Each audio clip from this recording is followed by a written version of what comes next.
Shalom Bapak Ibu, saudara-saudaraku yang diberkati oleh Tuhan Yesus Kristus.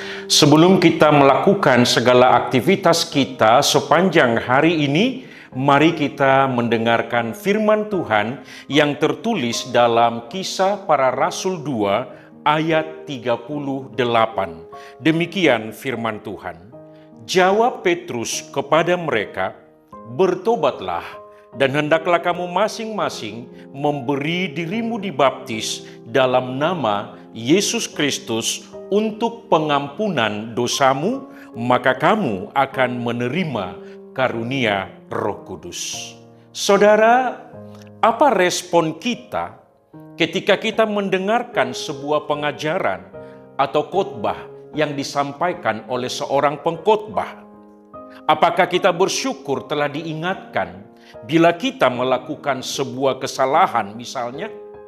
Apakah hati kita tergerak untuk melakukan sesuatu ketika kita sudah mendengarkan khotbah? Apakah kita siap diubah setelah kita mendengarkan firman Tuhan? Dan komitmen yang seperti apa yang ingin kita lakukan sebagai respon terhadap firman Tuhan yang telah kita dengarkan? Bacaan hari ini menceritakan kepada kita ketika ada 3.000 orang pria dan wanita mendengarkan khotbah Petrus pada hari Pentakosta. Hati mereka tersentuh.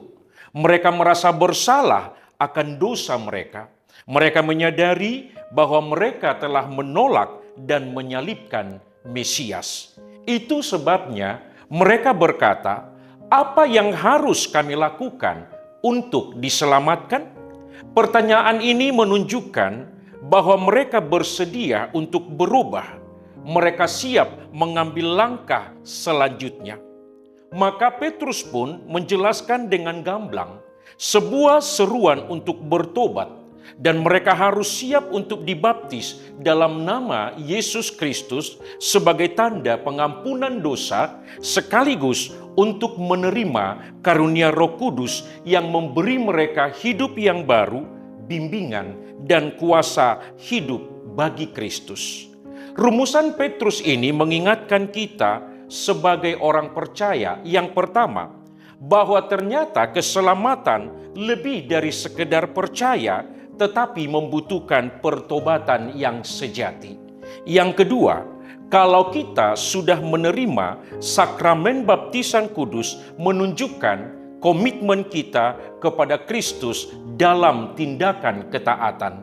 Sedangkan yang ketiga, pengampunan tersedia bagi siapapun yang mau berpaling kepada Yesus tanpa memandang kesalahan-kesalahan kita di masa lalu. Dengan demikian, Roh Kudus akan memperlengkapi kita untuk hidup bagi Tuhan.